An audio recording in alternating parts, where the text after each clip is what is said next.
तो स्टार्ट करते हैं हम लोग अपना मेन टॉपिक आज का।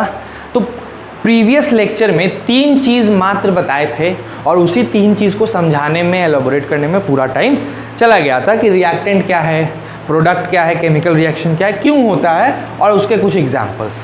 क्लियर है यहाँ तक की बातें।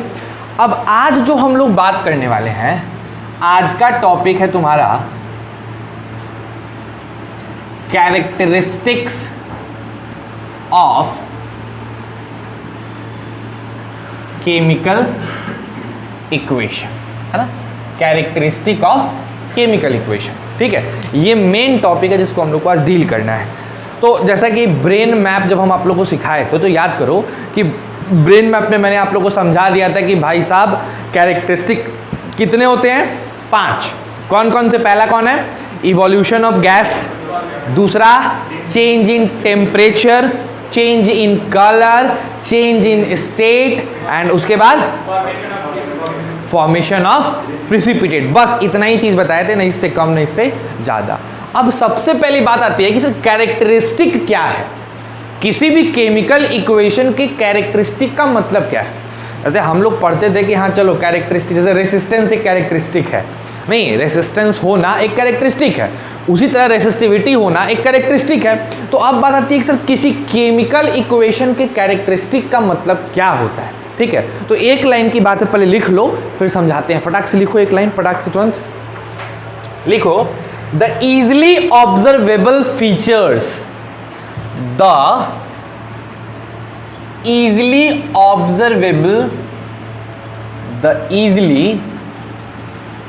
observable features, लिख लिए। the easily observable features which takes place as a result of chemical equation, which takes place as a result of chemical reaction, as a chemical reaction are known as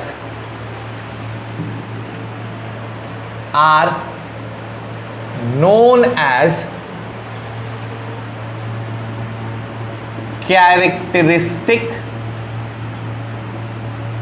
of chemical reactions. या equation के जगह reactions डालो। Equation का characteristic नहीं होता है, reaction का होता है। बोलो क्लियर है? लिखो फटाक से लिखो। चलो समझाएं। अब सुनो मेरी बात को। कह रहा है सर कि जब कभी भी कोई केमिकल रिएक्शन होता है, जब कभी भी कोई केमिकल रिएक्शन होता है तो कुछ ना कुछ तो ऐसा होता होगा जिससे हमें पता चल जाता है कि केमिकल रिएक्शन हुआ, है ना। तो हम उन चीजों को कहते हैं इजीली ऑब्जर्वेबल फीचर्स, मतलब वो चीजें जो हम आसानी से ऑब्जर्व कर लें। अच्छा, कब ऑब्जर्व करेंगे? जब केमिकल रिएक्शंस हुआ होगा। जब केमिकल रिएक्शन होगा तो उस वक्त जो हम आसानी से ऑब्जर्व करने वाले फीचर्स को देखते हैं, that features are called chemical reaction. उस फीचर्स को हम क्या कहते हैं? केमिकल रिएक्शन कहते हैं। आ रही है बात समझ में? एकदम सिंपल कि भाई साहब केमिकल रिएक्शन क्या है, तो केमिकल रिएक्शन के कैरेक्टरिस्टिक का मतलब है वो फीचर्स जो केमिकल रिएक्शन के होने के वक्त इजीली ऑब्जर्वेबल हो जाए, यानी आसानी से क्या हो जाए? दिख जाए। क्लियर है? अब इसमें सबसे पहला जो कैरेक्टरिस्टिक होता है वो होता है इवोल्यूशन ऑफ गैस। अब पहले समझ लो कि भाई कैसे इसको एक्सप्लेन करेंगे, क्या करेंगे और क्या एग्जाम्पल्स वगैरह लेना है, कैसे लेना है। तो हम बताते हैं। इवोल्यूशन ऑफ गैस में सबसे फेमस अगर कोई लैब एक्सपेरिमेंट है तो वो है जिंक का रिएक्शन सल्फ्यूरिक एसिड के साथ। किसके साथ रिएक्शन करना है? जिंक का सल्फ्यूरिक एसिड के साथ। तो सबसे पहले जो हम लोग रिएक्शन पढ़ने जा रहे हैं वो क्या पढ़ने जा रहे हैं बताओ? Reaction of what? Zinc with sulphuric acid. चल भाई देखते हैं यहाँ पे कितने लोगों का केमिस्ट्री खूबसूरत है। नहीं निहाल, जिंक का सिंबल बता सकते हो? क्या होता है? Zn, very good. अच्छा इसका एटॉमिक नंबर बता दो। चलो हिंट देते हैं, कॉपर निकल जिंक।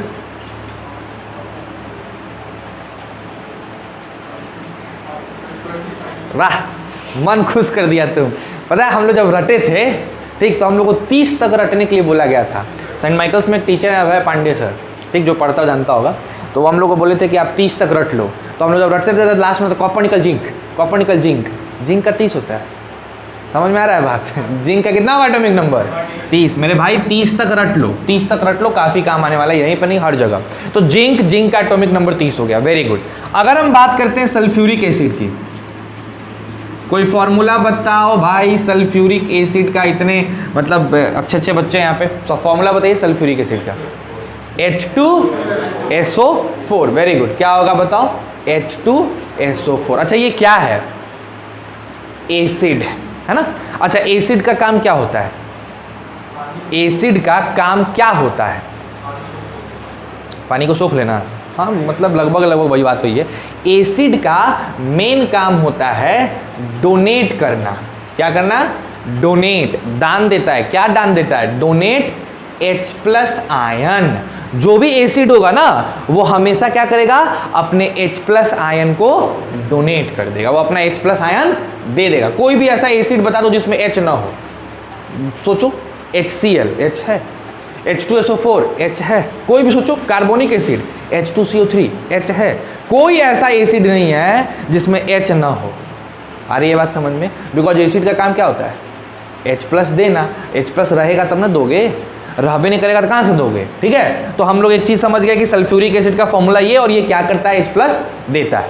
अब क्या करोगे, जब आप लैब में अगर होते तो आपको एक मिलता बीकर, है ना, और इस बीकर में आपका भरा होता H2SO4, है ना। क्या होता है इसके अंदर? H2SO4। और जिंक ग्रेनुअल्स जो आता है वो डिब्बा में आता है। कैल्शियम का गोली देखा है? कैल्शियम का गोली किस तरह से डिब्बा में आता है?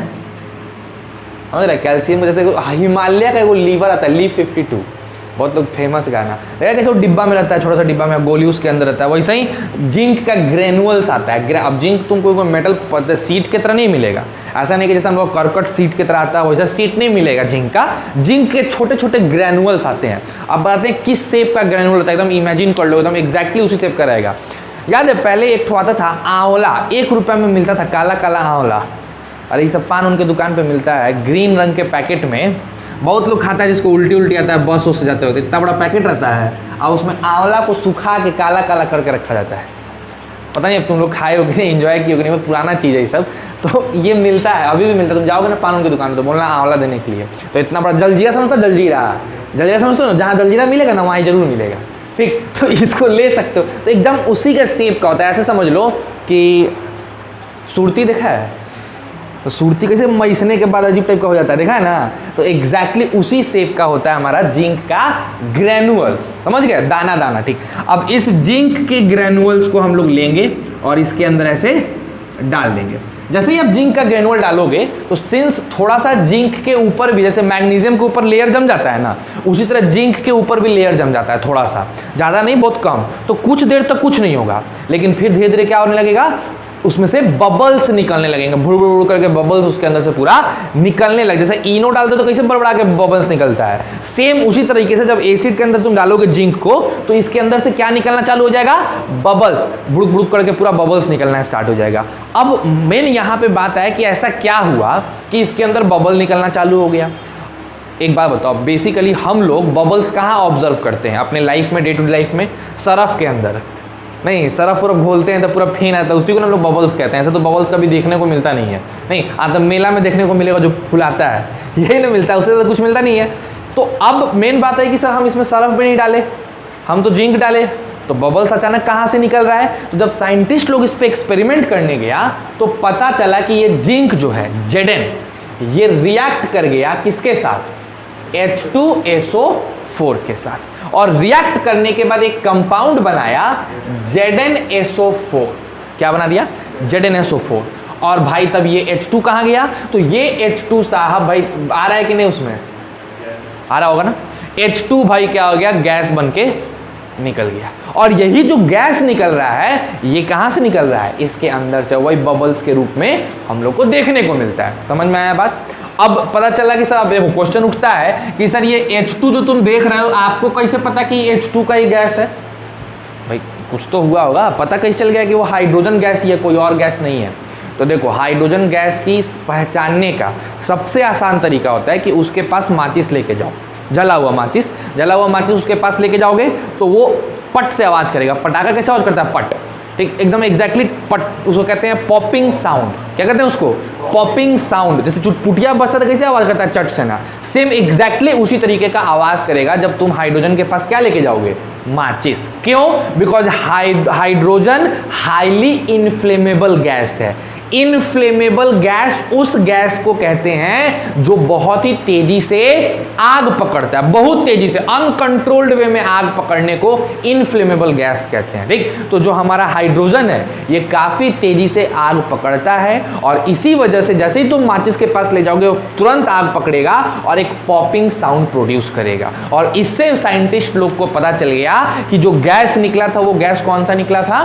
H2 गैस निकला था। यानी अब अगर तुमसे कोई पूछे कि भाई एक कैरेक्टरिस्टिक होता है केमिकल रिएक्शन का, वो है इवोल्यूशन ऑफ गैस, तुम बोलोगे जी सर होता है। इसका एक एग्जाम्पल बताओ बच्चे, ऐसा एग्जाम्पल बताओ मजा आ जाए। तो बोलना एकदम सिंपल सर, आप जिंक ग्रैनुअल्स को लीजिए और उसको H2SO4 के साथ ट्रीट कीजिए, मतलब उसको रिएक्ट कराइए। ट्रीट करने का मतलब होता है रिएक्ट कराना, ठीक है? उसको H2SO4 के साथ रिएक्ट कराइए। जब आप रिएक्ट कराएंगे तो इनिशियली तो कुछ नहीं होगा, लेकिन विद इन 10 to 15 सेकेंड उसके बाद क्या हो जाएगा? तुरंत वो रिएक्ट करेगा और उसमें से क्या निकलने लगेगा?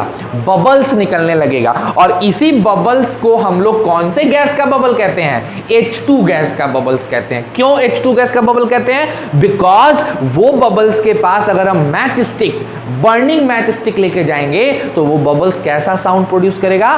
पॉपिंग साउंड प्रोड्यूस करेगा।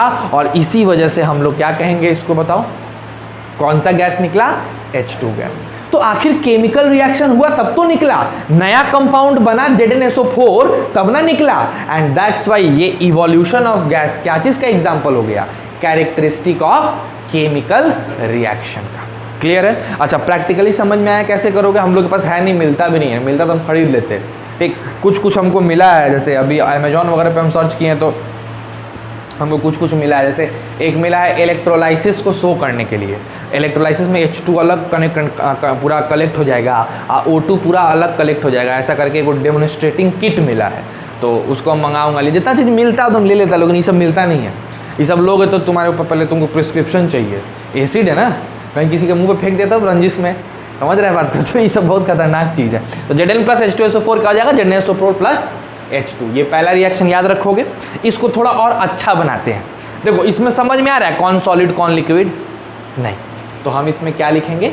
Zn के बगल में लिख देंगे सॉलिड, S लिख देंगे, माने S माने वो चीज कैसा है? सॉलिड। ठीक है, H2SO4 के बगल में लिख देंगे एक्वस। ठीक है, देखो AQ लिखने का मतलब होता है एक्वस। क्या मतलब होता है इसका? एक्वस। मैं लिख दे रहा हूँ, पता नहीं पहली बार तुम लोग टर्म सुने हो कि पहले भी जानते थे। एक्वस है ना, एक्वस का मतलब क्या होता है? एक्वा माने वाटर, एक्वा माने वाटर। यानी अगर किसी भी सॉल्यूशन में थोड़ा भी अमाउंट अगर पानी का है तो हम उसको प्योर लिक्विड नहीं कह के एक्वस कहते हैं। अंतर समझ में आ रहा है क्या कह रहे हो? जैसे मान लो तुमने क्या किया, तुमने मान लो कोल्ड ड्रिंक स्प्राइट ले लिया और स्प्राइट में थोड़ा सा पानी मिला दिए। Now that Sprite is not pure Sprite, आप उसको क्या कहोगे तुम? Aqueous solution of Sprite. जैसे ही वर्ड एक्वस लगा दोगे, सामने वाला अगर केमिस्ट्री पढ़ा होगा समझ जाएगा ओ पानी भी मिलाया है लड़का इसके अंदर। ठीक है, तो ये ध्यान रखना है। तो अभी भी एक्वस समझो, कहीं भी एक्वस मिले समझना उसके अंदर क्या मिला हुआ है? पानी। लिक्विड तो है, लिक्विड फॉर्म में तो है, लेकिन प्योर लिक्विड नहीं है, उसके अंदर पानी भी मिला हुआ है। क्लियर है? अब जितना भी अमाउंट में मिले, बहुत ज्यादा अमाउंट में मिला देगा तो उसको लिख देगा डाइल्यूट। ठीक है, डाइल्यूट लिख देगा। और कम मिलाएगा तो लिखेगा कॉन्क, कॉन्सेंट्रेटेड। आगे पढ़ोगे, ठीक है। लेकिन अभी के लिए एक्वस मतलब समझ गए क्या है? तो ये हो गया तुम्हारा सॉलिड। ये अब हम लोग क्या करते हैं ना, लैब में कभी भी एसिड को कॉन्क्रीट मतलब कंसंट्रेटेड एसिड नहीं रखा जाता है। अगर लैब में कंसंट्रेटेड एसिड रखोगे तो कोई कांडे हो जाएगा, ठीक, बच्चा कुछ ना कुछ चोरी करने का आदत है, चोरी करेगा, वो एसिड चुरा के ले जाएगा, दिक्कत हो जाएगा, क्योंकि फिर वो हानिकारक हो जाएगा उन लोगों के लिए। तो लैब में बहुत माइल्ड एसिड रखा जाता है, बहुत कम। हम तो बोल रहे हैं 10 सेकंड 15 सेकंड ना, हम लोग जब एक्सपेरिमेंट किए थे तो पूरा आधा मिनट ले लेके खड़ा थे ऐसे ही, मतलब बोर्ड ऐसे था हम लोग का, हम लोग सर बुलाए आ जाओ, हम लोग गए वहाँ पे डाले, ऐसे खड़े हैं, सर कुछ नहीं हो रहा है सर घुसाई में कुछ नहीं हो रहा था। आधा मिनट 1.5 मिनट 1 मिनट जब बीतने लगा तो धीरे धीरे बुड़ू बुड़ू करके निकलना चालू। हम कहा ओ क्यों, क्योंकि बहुत कमज़ोर एसिड था, उसको ऊपर के लेयर को कोरोड करने में टाइम लग गया। तो स्कूल में बहुत कमज़ोर एसिड रखा जाता है, लेकिन अगर तुम नॉर्मल एसिड लोगे तो विदिन 5 to 6 सेकेंड वो रिएक्शन होने लगेगा। ठीक है, उसके बाद एरो पे कोई भी चिन्ह नहीं देना है। ऐसा नहीं है कि तुम इसको गर्म कर रहे हो, कुछ गर्म कर रहे हो क्या भाई, खाली मिला दिए, बस अपने से हो रहा है ना रिएक्शन। तुम ना तो इसको गर्म किए, ना तो तुम ऐसे इसको हिलाए, कुछ किए, कुछ नहीं किए, सिर्फ भाई उसके अंदर डाल दिए, बाकी कुछ काम नहीं किए। तो इस एरो पे कोई साइन नहीं। अगर तुम इसको गर्म करते तो तुम यहाँ पे हीट का साइन देते, चाहे प्रेशर देते तो कुछ और साइन लगता, लेकिन अभी हम लोग उसको गर्म नहीं कर रहे हैं तो इसको सेम ऐसे ही नॉर्मल बस एरो दे देंगे। अच्छा बताओ, जिंक ZnSO4 ये कैसा होगा, लिक्विड होगा या सॉलिड होगा, कैसा होगा? सोचो, ZnSO4 सॉलिड होगा, लिक्विड होगा, गैस होगा?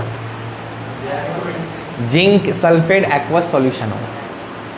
ठीक है, तो याद रखना ZnSO4 जो है तुम्हारा ये एक्वस होगा, पानी में मिल जाएगा ना, जैसे H2SO4 एक्वस है ना, उसी तरह जिंक SO4 भी एक्वस हो जाएगा। ठीक, और लास्ट में जो H2 निकलेगा ये गैस है, तो या तो इसके बगल में G लिख दो और नहीं तो एरो दिखा दो, दोनों में से कोई एक चीज कर सकते हो। बोलो क्लियर है? तो चलो, इस केमिकल रिएक्शन से क्या सीखने को मिला? जैसे अभी तुमने ये उतारा ना कैरेक्टरिस्टिक किसको कहते हैं, फिर ये टॉपिक देना इवोल्यूशन ऑफ गैस, ये पूरे चीज को उतार लेना, और उसके बाद इसमें एक चीज और लिखेंगे कि how can we say that the gas produced in this solution is hydrogen. तो इसका आंसर लिखोगे, मैं लिखवा दूंगा इसका आंसर, पहले इतना उतार लो। चलो इतना उतार लो फटाक से। सुनो, कभी भी आप केमिस्ट्री पढ़ते हैं तो जैसे फिजिक्स जब पढ़ाना स्टार्ट करेंगे तो उसमें भी बता देंगे, केमिस्ट्री अगर पढ़ते हो तो माइंड में 2 चीज़ें लेके पढ़ना।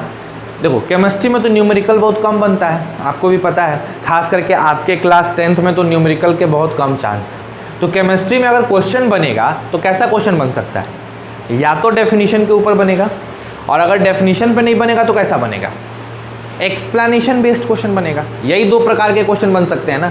तो दिमाग में हर वक्त ये लेके चलो कि इस टॉपिक से क्या डेफिनेशन बन सकता है और इस टॉपिक से क्या क्वेश्चन बन सकता है जो एक्सप्लेनेशन बेस्ड हो, और उसको छोड़ना नहीं, स्किप नहीं करना है। इस तरीके से क्या होगा, आपका जैसे चैप्टर खत्म होगा तुमको फिर ज़्यादा कुछ करने का जरूरत नहीं पड़ेगा, वहीं पे याद रहेगा, पूरा चैप्टर भी याद रहेगा। ठीक, और उसी से क्वेश्चंस भी आएंगे। तो इवोल्यूशन ऑफ गैस में एक और एग्जाम्पल हम लोग देखते हैं, सेकेंड एग्जाम्पल। देखो सेकेंड एग्जाम्पल बड़ा मजेदार है। ठीक, यहाँ पे सेकेंड एग्जाम्पल हम क्या चीज़ करा रहे हैं, हम करा रहे हैं reaction of sodium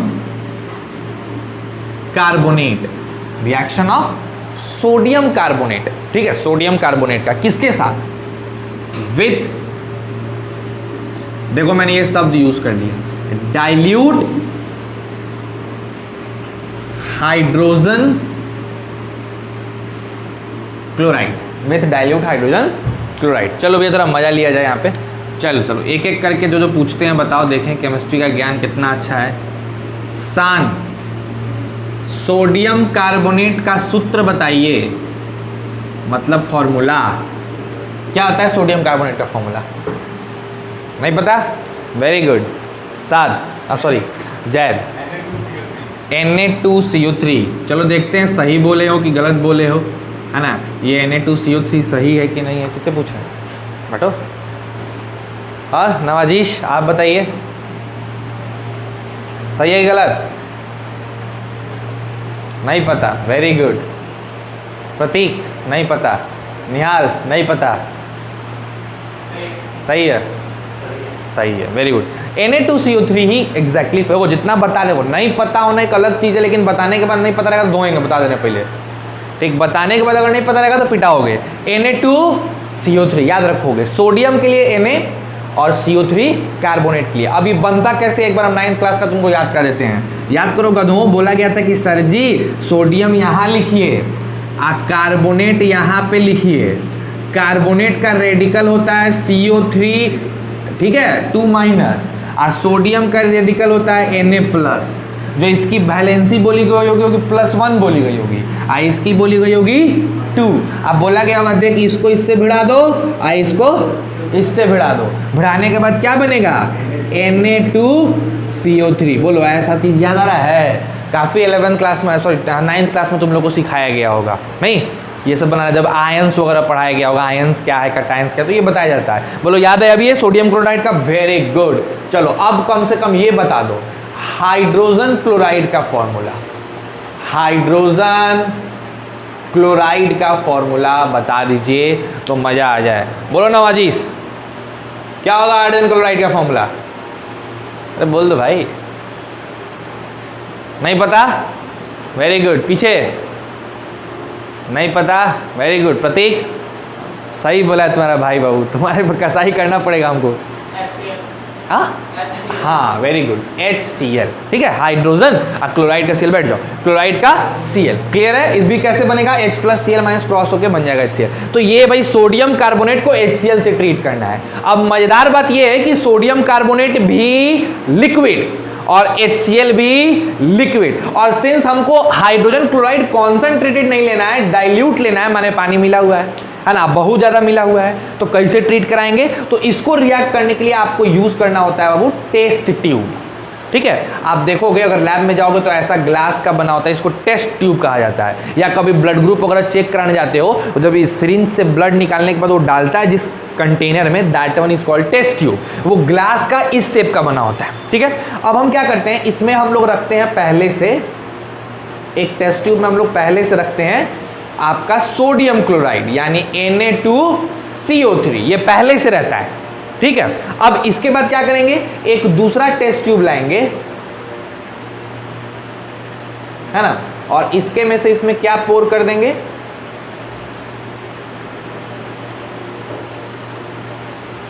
dilute HCl।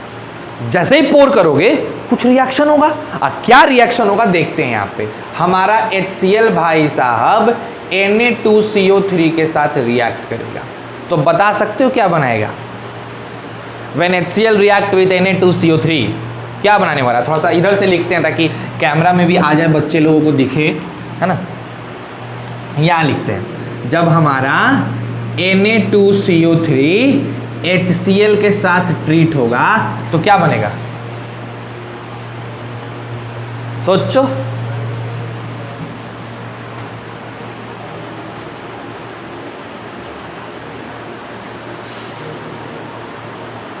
Sir ये कैसे पता चलेगा सर? ओमे तो बड़ी आसान था, Zn चल गया, H2 रिप्लेस हो गया, बड़ा मजा आ गया। चलो एक चीज बताते हैं, एक हिंट देते हैं कि इसमें कार्बन डाइऑक्साइड तो बनबे करेगा, CO2 गैस तो बनना है, लेकिन CO2 के अलावा और क्या बनेगा इसमें, ये जरा हमको बता दो। Na2CO3 प्लस HCl है तो HCO2 तो बनेगा, कार्बन डाइऑक्साइड गैस निकलेगा। अब और क्या बन सकता है?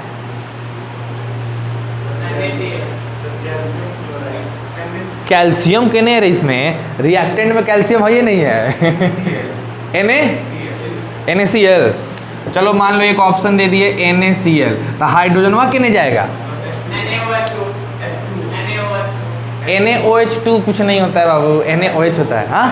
हाँ वेरी गुड, ये बनेगा मेरे भाई NaCl plus CO2 plus H2।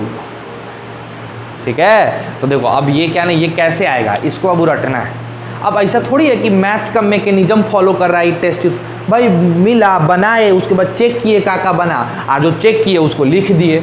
अब तुम्हारे पास सुविधा तो है नहीं कि तुम चेक करते फिरोगे, समझ रहे हो बात को? तो तुमको क्या करना होगा, याद करना होगा। तो याद रख लेना कि हाँ Na2CO3 जब HCl से ट्रीट करेगा तो NaCl plus H2O plus CO2 बनाएगा। अब मजेदार बात है कि यहाँ पे गैस का रोल कौन प्ले कर रहा है?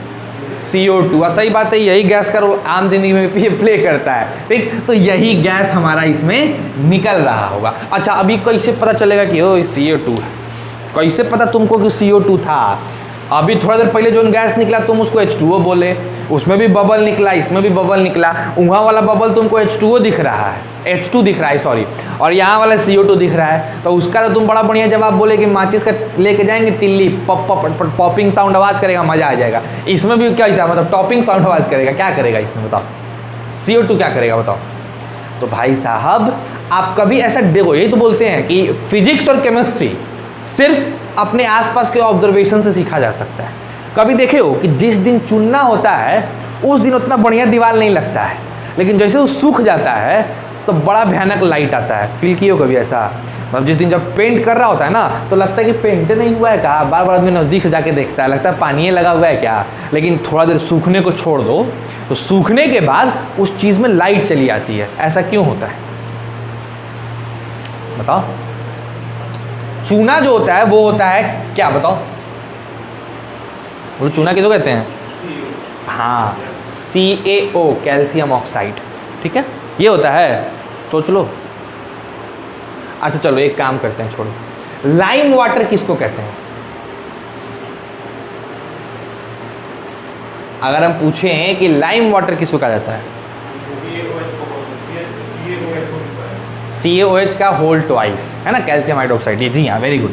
तो जो CaOH तुम्हारा होल ट्वाइस है, इस लाइम वाटर को जब आप कार्बन डाइऑक्साइड से ट्रीट करते हैं तो कैल्शियम कार्बोनेट बनता है, CaCO3। क्या बनता है? Calcium carbonate. और ये पानी भाई वापस बाहर निकल जाता है। ये कैल्शियम कार्बोनेट होता है PPT। PPT का मतलब होता है प्रिसिपिटेट, है ना। तो देखो क्या हुआ, हमको इस गैस के बारे में पता लगाना है। तो क्या हुआ कि जैसे ही आप इसमें HCl डाले, उन लोगों ने क्या किया कि इस टेस्ट ट्यूब के ऊपर एक पाइप लगा दिया जो कि रबड़ से उसको एयर टाइट कर दिया। आप पाइप ऐसे रबड़ से लगा के आप पाइप को लेके गए, कहाँ लेके गए? एक कंटेनर में। इस कंटेनर में रखा हुआ था लाइम वाटर। लाइम वाटर बोले तो CaOH होल ट्वाइस। इस लाइम वाटर का कलर होता है ट्रांसपेरेंट। ये किसी कलर का नहीं होता है, ट्रांसपेरेंट होता है। पानी का रंग देखा है काजले? मैंने देखा है, तब ये ट्रांसपेरेंट होता है। लेकिन जैसे ही इससे CO2 इसमें जाके मिलेगा, उस गैस से उसको पास कराओगे CO2 से, तो ये लाइम वाटर क्या करेगा? टर्न हो जाएगा, बदल जाएगा। किस कलर में बदल जाएगा? टर्न मिल्की, दूध के कलर में ये बदल जाएगा। ठीक, अब भैया दूध के कलर में लाइम वाटर को कौन बदल सकता है? तो मात्र एक गैस है जो लाइम वाटर को मिल्की बना सकता है, और वो गैस कौन है? CO2 है। क्यों वो मिल्की बन गया? क्योंकि उसके अंदर एक प्रिसिपिटेट बना। वो प्रिसिपिटेट किसका था? कैल्शियम कार्बोनेट, CaCO3 का। और उसको किससे रिएक्ट कराएगा? बाद में क्या बन गया? H2O, पानी बच गया। ठीक है, तो ध्यान रखना इस रिएक्शन में आपको क्या सीखने को मिला? बहुत कुछ, छोटी मोटी चीजें नहीं। देखो देखने में बड़ा सस्ता रिएक्शन है, कहता ठीक है, लेकिन इसमें सीखने को क्या मिला? जब कभी भी आप सोडियम कार्बोनेट, जो इसका फॉर्मूला क्या होता है? Na2CO3, सोडियम कार्बोनेट को डाइल्यूट HCl से ट्रीट कराओगे, तो HCl में सोडियम कार्बोनेट डालोगे कि सोडियम कार्बोनेट में HCl को डालोगे? ये भी ध्यान कर देखने की बात है। हाँ, ये मत समझना कि सर आपका मन किया आप भाई वाला को हमें डाल दिए। आप हो सकता है राइट हैंड में इसको लिए होंगे, लेफ्ट हैंड में इसको, तो इससे डालना आपको बढ़िया लगा। ऐसा कुछ नहीं होता बेटा, हर चीज़ का मिलाने का एक तरीका होता है। नहीं विश्वास है तो करके देखना, बाकी का कॉन्सिक्वेंस तुम झेल सकते हो। एसिड ले लेना और उसमें पानी डालना, ठीक है, और पानी ले लेना उसमें एसिड डालना, देखना मज़ा किस में आता है। ठीक, अपने क्लियर हो जाएगा कि क्या करना चाहिए क्या नहीं। ठीक, अगर एसिड में पानी डालोगे झौंस जाओगे, ठीक है, समझ जाना। और अगर पानी में एसिड डालोगे तो नॉर्मल रहेगा। ठीक है, समझना इस बात को। तो ये चीज़ ध्यान देना है। तो क्या है कि नहीं, आपको Na2CO3 में HCl को मिलाना है। ठीक, जब आप ऐसे मिलाओगे तो कुछ देर के बाद जब थोड़ा रिएक्शन होने लगेगा तो उसके अंदर एक कंपाउंड बनेगा, और वो कंपाउंड क्या होगा? NaCl plus H2O plus CO2। CO2 gaseous होने की वजह से उसमें बबल्स के रूप से क्या करने लगेगा? बाहर निकल जाएगा। और जब ये बाहर निकलेगा तो कैसे पता चला कि ये CO2 है? तो हम इस गैस को जब लाइम वाटर से पास कराएंगे, जिसका फॉर्मूला होता है कैल्शियम हाइड्रोक्साइड यानी CaOH होल ट्वाइस। तो लाइम वाटर यानी CaOH होल ट्वाइस से जब ये पास करेगा तो वहां फिर एक रिएक्शन होगा, और उस रिएक्शन से क्या बनेगा? Calcium carbonate. और कैल्शियम कार्बोनेट की कलर होती है मिल्की। समझ रहे हो? पानी के साथ मिलकर वो कैसा कलर देता है? मिल्की। तो जो चीज पहले ट्रांसपेरेंट था, कार्बन डाइऑक्साइड पास कराने की वजह से वो किस में बदल गया? मिल्की में बदल गया। और इससे कंफर्म हो गया कि जो गैस पास किया वो क्या है? CO2 है। आ रही है बात समझ में? तो है तगड़ा रिएक्शन। अब देखो NCERT में या एस में बस एक लाइन दे दिया है कि when you react dilute HCl with this sodium carbonate, then carbon dioxide gas evolved. It is also an example of evolution of gas. लेकिन देख रहे हो कितना क्वेश्चन यहां से बन सकता है। अब देखो यहां से क्वेश्चंस कितने बने। पहला question, what happened when these two react with each other, तो उसका पूरा केमिकल रिएक्शन आपको चाहिए। दूसरा क्या बना, why how can we say that CO2 gas evolved out, उसका एग्जांपल बनाइए। तीसरा, why lime water turn milky on passing through CO2, जब हम CO2 से लाइम वाटर को पास करते हैं तो मिल्की काय बन जाता है, due to the formation of calcium carbonate. समझ गए? तो इसको उतारो, बाकी सब रीजनिंग बेस्ड क्वेश्चन हम लिखवाएंगे, पहले सारा एग्जांपल बता दें, इसको उतार। चलो एक और बढ़िया एग्जांपल, क्योंकि उसमें भी बहुत अच्छा क्वेश्चन बनने का चांसेस होते हैं, ठीक है। नेक्स्ट एग्जांपल है reaction of Mg with dilute HCl या डाइल्यूट एसिड ले लो, डाइल्यूट एसिड, कोई सा भी एसिड ले सकते हो, ठीक है। जरूरी नहीं है कि तुम हाइड्रोजन क्लोराइड ही लो, तुम कोई सी भी एसिड ले सकते हो, H2SO4 ले सकते हो, कार्बोनिक एसिड, कोई एसिड ले सकते हो, बट एसिड होना चाहिए और वो कैसा होना चाहिए, डाइल्यूट होना चाहिए। अब देखो क्या होता है, मैग्नीशियम तो समझते ही हो, कल ही तो हम लोग डिस्कस किए थे इसके बारे में, है ना। जैसे मान लो मैंने एक HCl ले लिया यहाँ पे, ठीक है, ये एसिड है अपना, HCl ले लिए, और हमने क्या किया कि इसके अंदर डाल दिया मैग्नीशियम के ग्रेनुअल्स। क्या डाल दिया बताओ, मैग्नीशियम के ग्रेनुअल्स। अब क्या होगा, सिंस एसिड डाइल्यूट है तो कुछ देर के बाद ये रिएक्शन चालू करेगा, ठीक है। और ये रिएक्शन कैसे चालू करेगा, तो बड़ी शानदार, कभी जलेबी छनते देखे हो, जलेबी छनते देखे हो कभी, कैसे छनता है, ऐसे लेता है, ऐसे करता है, तब पहले जलेबिया अंदर डुबुक से डूब जाता है, और थोड़ा देर बाद ट्र करके ऊपर चलाता है, फील किया ना ऐसा, सेम यही चीज़ होगा इसके साथ। मैग्नीशियम डूब जाएगा पहले उसके अंदर, और थोड़ी देर बाद फिर क्या करने लगेगा, उसके ऊपर फ्लोट करने लगेगा। क्या करने लगेगा, उसके ऊपर फ्लोट करने लगेगा। अब ऑब्वियस बात है यार कि मेटल की डेंसिटी हमारे इस HCl से तो ज़्यादा ही होगी, तो डूब जाना चाहिए। तो कोई तो ऐसा है जो इसको ऊपर लेके आ रहा है, और कौन है, वो है हाइड्रोजन गैस, ठीक है। क्या होता है कि जैसे ही मैग्नीशियम किसी एसिड से रिएक्ट करता है, किसी भी एसिड से, किसी भी, जैसे मान लो Mg है हमारा, हमने HCl से ट्रीट किया, तो बन जाएगा MgCl2 प्लस H2 गैस, यहां लगा लो 2, ठीक है। अब ये जो हाइड्रोजन तुम देख रहे हो, ये हाइड्रोजन क्या होगा, उस Mg पे जाके चिपक जाता है। जैसे मान लो कि हम Mg थे, हम गए, मेरा कुछ पार्ट मेरे से रिएक्ट कर, रुक जाओ यार, वर्ल्ड वर्स्ट फीलिंग पता है क्या है, बोलो, मैंने पता, छींक आते आते रुक जाए, that one is world's worst feeling, because बहुत दिक्कत होता है, या तो आ जाओ या तो रह जाओ। अब मेरे साथ प्रॉब्लम क्या है कि हमको डस्ट से एलर्जी है, जब इसको पोंछते हैं तब आना है, एक बच्चा 2 बार आना है, ऐसे नॉर्मल रहेंगे, जब पढ़ाने आएंगे तो हमको सर्दी हो जाएगा। तो देखो क्या होता है, जैसे ही आप Mg को डालते हैं, उसका कुछ पार्ट रिएक्ट करता है और हाइड्रोजन गैस निकलता है, ये हाइड्रोजन जाके उस पर चिपक जाता है, और जब चिपकता है तो इसको लेके ऊपर चला आता है। एंड दैट्स वाई जब भी Mg रिएक्ट करता है किसी एसिड से, हाइड्रोजन गैस तो निकालता है, लेकिन एक खास बात इसमें और क्या निकल आती है कि ये क्या करता है, ऊपर फ्लोट करने लगता है। मैग्नीशियम क्या करने लगता है, ऊपर फ्लोट। तो क्वेश्चन पूछता है कि when magnesium reacts with dilute acid, why it's start floating on it, ठीक। तो उसका सबसे बेस्ट यही रीजन होता है कि it starts floating on it because, क्या हो गया, because the hydrogen so produce stick to magnesium and make it float. Clear है? चलो तो इसको भी उतार लो फटाक से। ये लास्ट एग्जांपल है इवोल्यूशन ऑफ गैस का। अब हम लोग इस पे कुछ क्वेश्चंस लिखेंगे।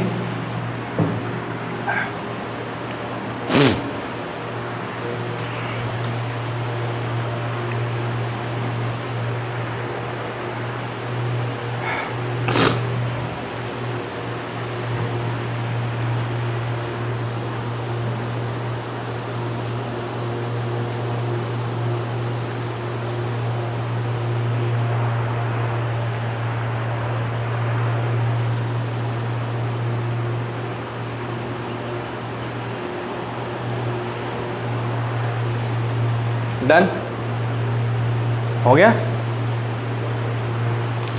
मिटा दें इसको। चल, बहुत छोटा सा एग्जांपल था। अब देखो, जो भी मैंने तुमको इवोल्यूशन ऑफ ग्लास मतलब इसमें बताया, तो हम तो अभी तुमको एज ए थ्योरी समझा दिए सारी चीजें, लेकिन अब इस पे कैसा कैसा क्वेश्चन बन सकता है वो हम लोग को जानना काफी जरूरी है। ठीक, तो सबसे पहला जो क्वेश्चन बनेगा, बताओ सबसे पहला एग्जांपल क्या चीज का था मेरा, जिंक ग्रैनुअल और H2SO4 का। तो उसमें क्या क्वेश्चन बन सकता है कि how can we say that the gas produced is hydrogen. ठीक, तो पहला क्वेश्चन बनेगा, how can we say that the gas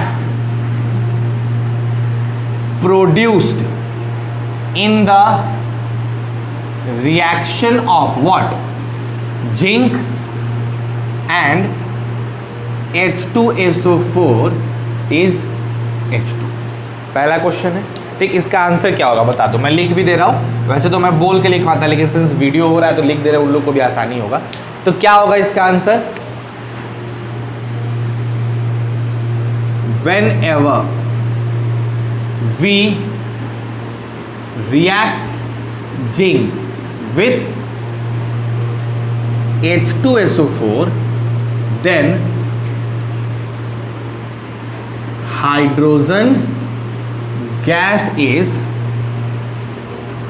evolved। क्यों बच्चों? Because it produces what? क्या प्रोड्यूस करेगा? Popping sound near a burning matchstick. Clear है? एकदम सीधा सिंपल आंसर, कोई दिक्कत है आपके? तो पहले वाले एग्जाम्पल से और कुछ बन सकता है क्या क्वेश्चन? सोचो, पहले वाले एग्जाम्पल से और कोई क्वेश्चन बन सकता है? मेरे हिसाब से तो हमको नहीं लगता है कुछ बनना चाहिए, नहीं ना, सिंपल है। चाहो तो बना सकते हो, Y hydrogen produce popping sound sir, समझ रहे हो? Because it is highly inflammable. तो ये क्वेश्चंस नहीं पूछेगा, वैसे फिर भी दिमाग में रख लो कि क्यों ऐसा होता है, बिकॉज हाइड्रोजन इज, हाँ, हाईली इन्फ्लेमेबल डालोगे। ठीक है, चलो अगला जो एग्जाम्पल था उससे बहुत क्वेश्चन बनने लगे थे। ठीक है, क्या क्या क्वेश्चन थे सर? सबसे पहला क्वेश्चन क्या था, हाउ कैन यू से that CO2 gas is evolved, था ना पहला गैस। तो भाई दूसरा क्वेश्चन क्या लिख सकते हैं, how can we say that the gas evolve is what, बताओ, CO2। कब कब, व्हेन Na2CO3, इसका तो मतलब पता है, सोडियम कार्बोनेट क्या reacts with HCl। तो क्या करोगे, क्या होगा इसका आंसर? हावी जावी सब लिख लोगे, यहाँ ऐसे ऐसे हुआ, फिर लास्ट में क्या लिखोगे, बिकॉज क्या, because it turns lime water milky. Simple, lime water milky, turns lime water milky. Lime water को किसमें बदल देगा, मिल्की में। अब बात आती है सर तीसरा, why lime water turns milky when CO2 is passed through it. जब हम CO2 को पास करते हैं तो लाइम वाटर क्यों मिल्की बन जाता है? क्या रीजन लिखोगे इसका? बिकॉज। अब डायरेक्ट तुम अपना किताब में आंसर बिकॉज से मत कर देना। देखो, अब तुमको अगर लिखना हो तो बुक में ऐसे, मतलब अपने आंसर शीट में ऐसे मत लिखना बिकॉज। आंसर शीट में कैसे लिखोगे, lime water turn milky when CO2 is pass through it because it form what, calcium carbonate. और उसके बाद वो रिएक्शन दिखाओगे तब जाके आपका फुल मार्क्स मिलेगा, नहीं तो फुल मार्क्स नहीं मिलने वाला। Because it form calcium carbonate. Reaction क्या था बताओ, CaOH whole twice plus CO2 क्या देगा, CaCO3 प्लस H2। ठीक है, बस यही कहानी है, ये कुछ क्वेश्चंस थे। लास्ट वाले एग्जाम्पल के लिए पहले इसको उतार तो लो, तब तो बताएं। Why M G floats when it reacts with acid। बताओ आंसर क्या होगा? Mg floats when it reacts with acid because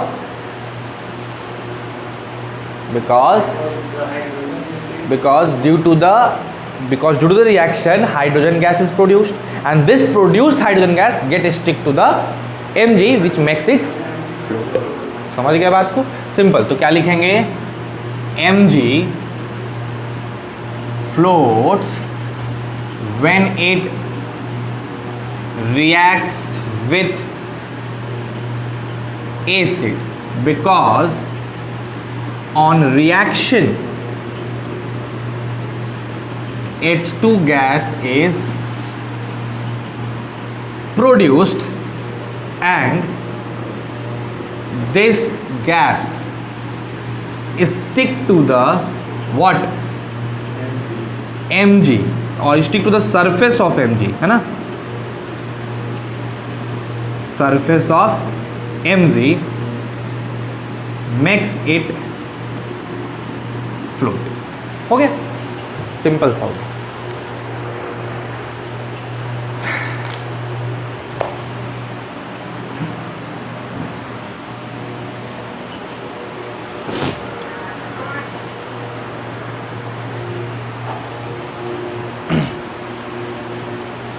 यहाँ तक में कोई दिक्कत? तो इवोल्यूशन ऑफ गैस हो गया। इससे ज़्यादा एग्जाम्पल्स आपको नहीं पूछेगा। ये 3 एग्जाम्पल्स हैं, बहुत मोस्ट इंपॉर्टेंट एग्जाम्पल्स हैं, डाल दिए गए हैं, इसको दिमाग में रख लेना। इससे ज़्यादा एग्जाम्पल्स आपसे नहीं पूछने वाला है, गारंटी नहीं पूछने वाला, चिंता का विषय नहीं है ना। अब आते हैं आगे इसके, ठीक है। नेक्स्ट हम लोग का क्या था बताओ? हाँ लिखो लिखो जल्दी लिखो।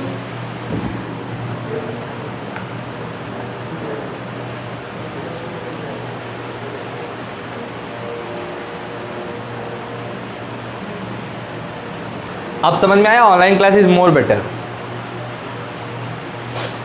नहीं आया? बिकॉज सर वहाँ पे अपनी आज़ादी थी, खूब प्रेम से लिखते थे एकदम बिना टेंशन के।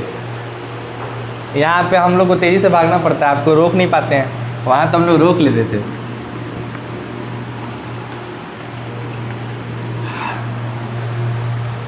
चल कोई बड़ी बात नहीं यार, ये सब अभी YouTube पे शाम तक अपलोड हो जाएगा, ज़्यादा दिक्कत लगेगा, वहाँ से स्क्रीनशॉट लेके लिख लेना, कौन सा बड़ा बात है। नहीं, आ जाओ नेक्स्ट आते हैं। Change of colour, formation of precipitate. The second is formation of precipitate. भाई साहब ये क्या है? सबसे पहले तो बात आती है यार, प्रिसिपिटेट है क्या? प्रिसिपिटेट है ना। सबसे पहली बात आती है कि सर प्रिसिपिटेट क्या है? किसी को पता है प्रिसिपिटेट क्या है? एनीवन? मैंने बताया था जब हम पहली बार बता रहे थे तो हम एक शब्द यूज किए थे इसको लेके, प्रिसिपिटेट को लेके। नहीं पता? चलो समझना ध्यान से। सबसे पहले कि ये सर प्रिसिपिटेट है क्या, है ना, तो एकदम तोड़ के समझते हैं। ये असल में सॉलिड सब्सटेंस है ना। हम लिख देंगे कि अ सॉलिड सब्सटेंस, ठीक है। ये क्या है? सॉलिड सब्सटेंस है। चलो बढ़िया बात है। प्रिसिपिटेट क्या है? Solid substance. लेकिन ये आता कहाँ से सर? हर सॉलिड सब्सटेंस को फिर हम लोग प्रिसिपिटेट क्यों नहीं कहते हैं? सर ये कैमरा सॉलिड है, ये मार्कर सॉलिड है, तो हम लोग इस मार्कर को, कैमरे को, खुद को भी प्रिसिपिटेट बोलते, क्या है? सॉलिड बोलते हैं। तो असल में इस सॉलिड सब्सटेंस की खासियत है, हम उसी सॉलिड सब्सटेंस को प्रिसिपिटेट कहते हैं जो किसी केमिकल रिएक्शन से बाहर आ जाए। जैसे 2 लिक्विड को तुमने मिलाया, पहला वाला भी लिक्विड, दूसरा वाला भी लिक्विड लिक्विड मिला, तो एक जनरल आदमी क्या सोचेगा? यार लिक्विड बनेगा। कभी देखे हो कि चाय और पानी और दूध मिला है तो कुछ मतलब पनीर निकल आया? ऐसा कुछ सिस्टम हुआ है कभी कि भाई इधर दूध था, टप टप पानी डाले, ग्रुप ग्रुप ग्रुप ग्रुप करके पनीर निकल रहा था, मस्त, कितना बढ़िया रहता। नहीं, हम यही बिजनेस खोल देते पनीर का ही, ठीक। दूध खरीदते, पानी एकदम भरा पड़ा है, डालते जाते, कोई दिक्कत नहीं होता। ऐसा कभी देखे हो कि 2 लिक्विड को मिलाओ तो सॉलिड मिल जाए? कोई फील किया है 2 लिक्विड मिलाने से सॉलिड बनता है? सोचो सोचो, फील किया हो कि दो को लिक्विड को मिलाएं तो सॉलिड बन जाए। अगर ऐसा हो तो कितना मज़ा आ जाए, सामने वाले को बेवकूफ़ बनाया जा सकता है नहीं? तो होता है, क्या होता है कि जब आप दो लिक्विड को मिलाते हैं तो केमिकल रिएक्शंस होता है और उसमें से कुछ पार्ट उस नया कंपाउंड बनने से वो बाहर चला आता है और उसी सॉलिड सब्सटेंस को हम लोग क्या कहते हैं? प्रिसिपिटेट। तो प्रिसिपिटेट का एक्चुअल डेफिनेशन होता है the solid substance which separates out from the solution. The solid substance, या एक काम करो, सिंस यहाँ पे केमिकल रिएक्शन की बात है तो हम कह सकते हैं द सॉलिड सब्सटेंस या प्रोडक्ट, है ना, जो क्या होता है बताओ? विच कम्स आउट, या फिर विच कम्स के अलावा और क्या लगा सकते हो? हाँ, सेपरेट आउट, कहां से? From the solution in any chemical reaction. किसी भी केमिकल रिएक्शन में अगर ऐसा हुआ कि सॉलिड सब्सटेंस या सॉलिड प्रोडक्ट सॉल्यूशन से सेपरेट आउट हो जाए, बाहर निकल आए, तो हम वैसे सॉलिड सब्सटेंस या प्रोडक्ट को क्या नाम देते हैं? प्रिसिपिटेट नाम देते हैं। समझ गए बात को? जैसे मान लो कि लिक्विड ए और लिक्विड बी दोनों को मिलाने के बाद तुमको जो चीज़ मिला उसमें से एक जो प्रोडक्ट था वो सॉलिड था और तुमको दिखा कि पत्थर के तौर पे वो क्या आ चुका है? बाहर निकल चुका है, तो हम कहेंगे कि वो पत्थर क्या है? प्रिसिपिटेट। समझ गए? तो अगर कोई केमिकल रिएक्शन होगा तो इवोल्यूशन ऑफ गैस होगा तो पहचान ही लेंगे, लेकिन भैया अगर प्रिसिपिटेट भी बन रहा है तो भी समझ जाना कि जरूर कहीं ना कहीं क्या हुआ है? केमिकल रिएक्शन हुआ है, तभी ना प्रिसिपिटेट बनेगा। कभी ऐसे इमेजिन किया हो कि दो लिक्विड को मिलाने से प्रिसिपिटेट बने? होता ही नहीं है ना, जब तक केमिकल रिएक्शन नहीं होगा बनेगा क्या? कभी नहीं। फिजिकली कभी सोचो दो लिक्विड को मिला के सॉलिड बना लेंगे, नहीं बनता है ना? तो इसी वजह से अगर केमिकल रिएक्शन होगा तब तो गारंटी बनेगा। तो बोलो प्रिसिपिटेट का मतलब समझ में आया? क्या है precipitate? Precipitates are the solid substance or the solid product which comes out or which separates out from the solution during a chemical reaction. बोलो क्लियर है? सिंपल है। अब सर इसमें एग्जाम्पल देखना है ना, तो सबसे पहला एग्जाम्पल इसको उतार लिए हो? चलो बढ़िया, देखो सबसे पहला एग्जाम्पल, एग्जाम्पल 1। इसमें ज़्यादा एग्जाम्पल्स नहीं आते हैं लेकिन फिर भी लिखो। Example 1, when potassium iodide is added to lead nitrate,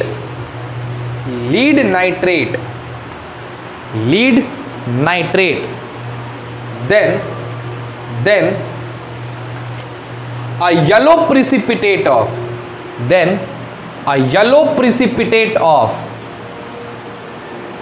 lead iodide is formed.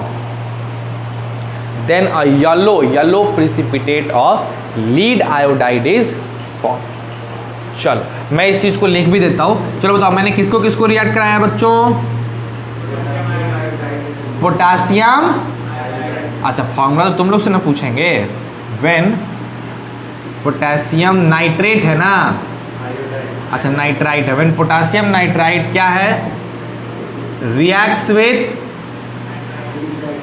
Lead, potassium nitrate नहीं रहा, आयोडाइड ना, हाँ तो वही तो, potassium iodide reacts with lead nitrate है ना। When potassium iodide reacts with lead nitrate, यही वाला एग्जांपल देखने हम लोग। तो क्या बनता है, कैसे बनता है, सब ध्यान से देखते हैं। आ जाओ प्रैक्टिकली देखते हैं इसको। मान लो कि हमारे पास हमारा एक बीकर है ना। हमने क्या किया कि इस बीकर में हम पहले से रखे हुए हैं पोटासियम आयोडाइड का सॉल्यूशन। बताओ इस बीकर में क्या है? Potassium iodide. कोई फॉर्मूला बताएगा पोटासियम आयोडाइड का? बोलो, कोई ना कोई तो आई, ठीक है, KI, तो कोई ना कोई तो आई, पोटासियम आयोडाइड हो गया ये चीज। अब क्या करोगे इसके साथ? किसको रिएक्ट करा रहे हो बताओ? एक लीड नाइट्रेट को आप इसके साथ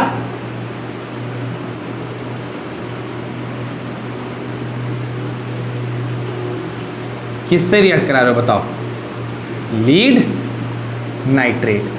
बात ये है कि ये भी सॉल्यूशन है और ये भी सॉल्यूशन है, तो जब रिएक्ट कराएंगे तो क्या बनने वाला है सर? समझ लो यार, लिखने के लिए टाइम देंगे, लिखना बहुत बड़ा बात नहीं है, समझना बहुत जरूरी है, छोटी छोटी बातें हैं। तो क्या होगा, याद नहीं रहेगा ना फिर थोड़े दिन बाद। पोटासियम आयोडाइड हो गया, लीड नाइट्रेट का फॉर्मूला बताओ। अच्छा, लीड का फॉर्मूला, लीड किसको किससे डिनोट करते हैं लीड को बताओ? हाँ, पीबी, वेरी गुड। और नाइट्रेट का PbNO3, तो हो गया लीड नाइट्रेट। ठीक है, इस लीड नाइट्रेट से जब ट्रीट करेगा तो क्या बनाएगा? Lead iodide. क्या बनाएगा? लीड आयोडाइड, यानी PbI, ये PbI2,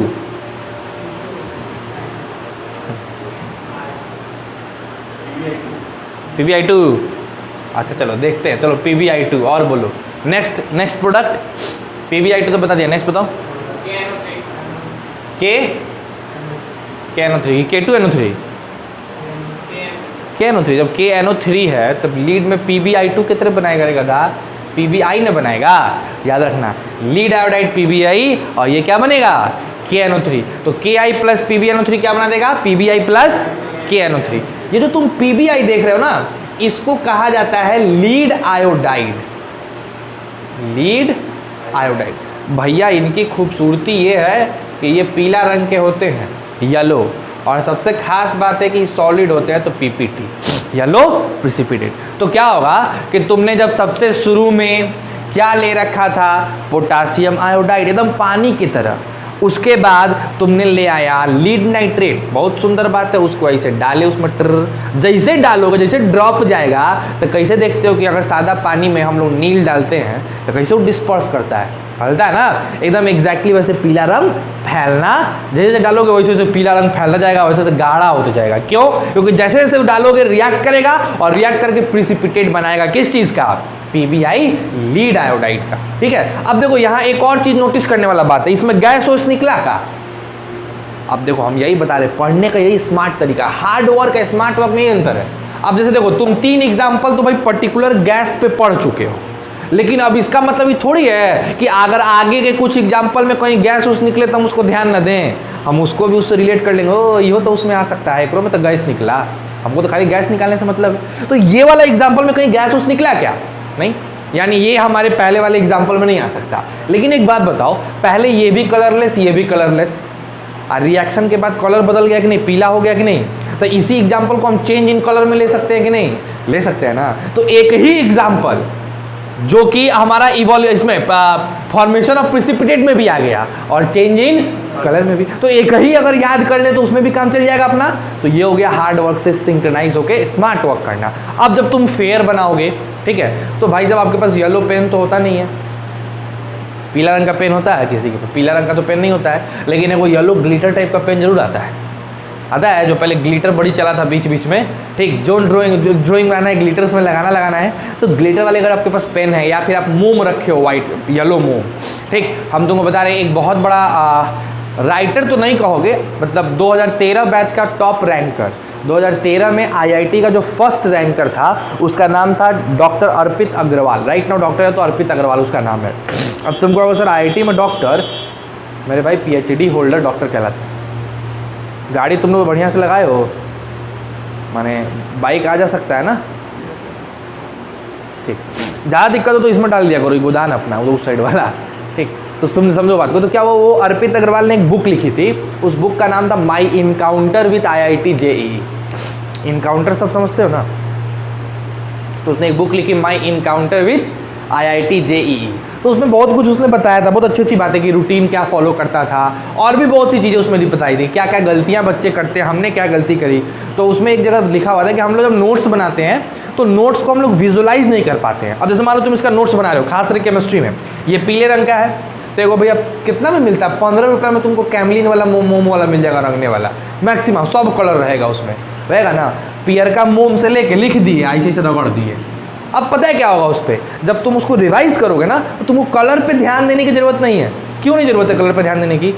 इमेज बैठ गया तुम्हारा PbI, अच्छा येलो रंग है तो येलो होगा, आ रही है बात समझ में? तो ये दिमाग जो है इमेज को जल्दी कैच करता है। तो जैसे उसको तुम रंग दोगे ना येलो रंग से, तुम्हारे दिमाग में याद आएगा तो येलो था, तो तुमको कभी जरूरत ही नहीं पड़ेगा इन सब कंपाउंड के कलर याद करने के। और बहुत सा अभी कंपाउंड ऐसा मिलेगा जिसमें कलर याद करना है, रेड ब्राउन, ब्लू रंग, ग्रीनिश ब्लूइश, ऐसे करके ढेर सारा कंपाउंड मिलने वाला है, सबका रंग याद करना है। तो उन सबको ऐसे ऐसे रंग दिए तो तुम्हारे दिमाग में याद नहीं करना पड़ेगा, याद रहेगा हमेशा। और एक एग्जाम्पल भी बन जाएगा चेंज इन कलर का, ठीक है।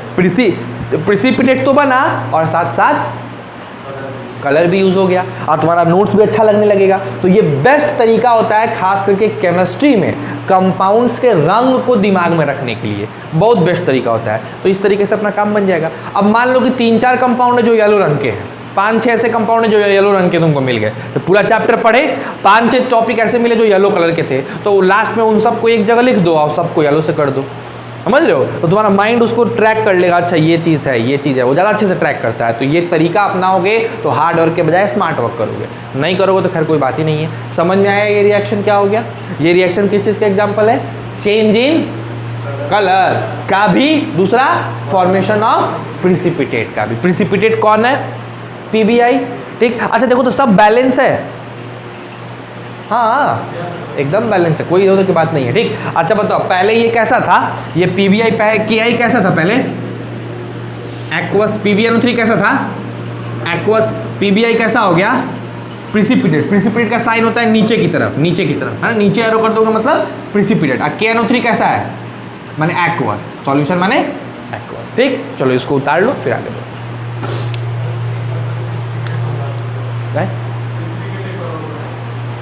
क्या? अच्छा प्रिसिपिटेट क्या है? उतार लो, बता देते हैं, ये बार उतार लो। अच्छा ठीक है, बाकी लोग उतारने तो बता देते हैं इसको, ठीक है, कि कोई रीज़न नहीं होते हैं। नेक्स्ट एग्जांपल देखते हैं। नेक्स्ट एग्जांपल जो तुम्हारा है वो है सल्फ्यूरिक एसिड का बैरियम क्लोराइड के साथ। समझना, फिर लिखने का हम देंगे reaction of sulphuric acid with barium chloride. भाई साहब बहुत अच्छा रिएक्शन, ठीक। इसमें क्या होता है सर? आ जाओ देखते हैं हम लोग जरा इसका कॉन्सेप्ट क्या कहता है भाई साहब।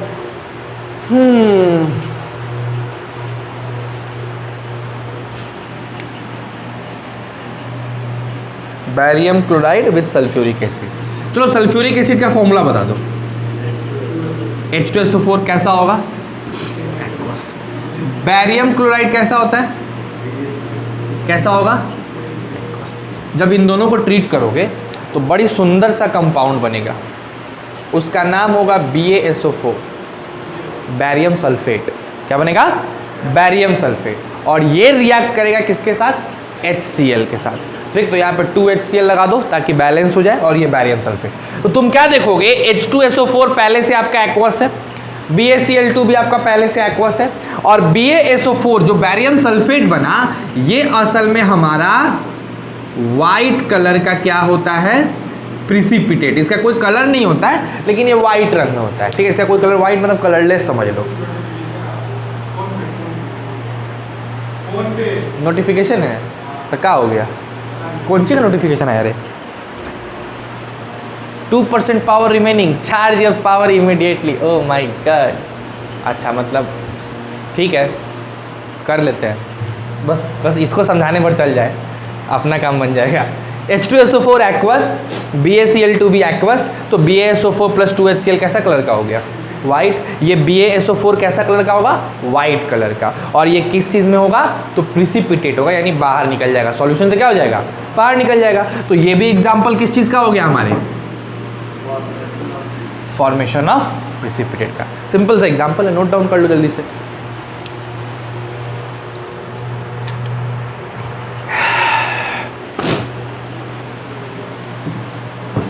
टाइम कितना हो रहा है? 3:20। घबराइए देगा तुम लोग तो।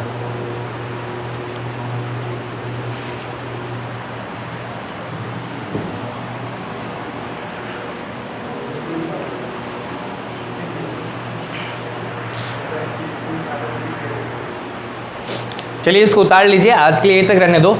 रिकॉर्डिंग धोखा दे दिया, पता नहीं था कि हमको बैटरी है कि नहीं, आगे पढ़ा देंगे तो उस सबको नहीं मिल पाएगा, है ना। तो बस यहीं तक रहने देते हैं, बाकी कल देखेंगे। यहाँ तक पूरा बढ़िया से याद करके आना, बता देते हैं वो चीज़ तुमको। क्लियर है? बस चलिए उतारते रहिए।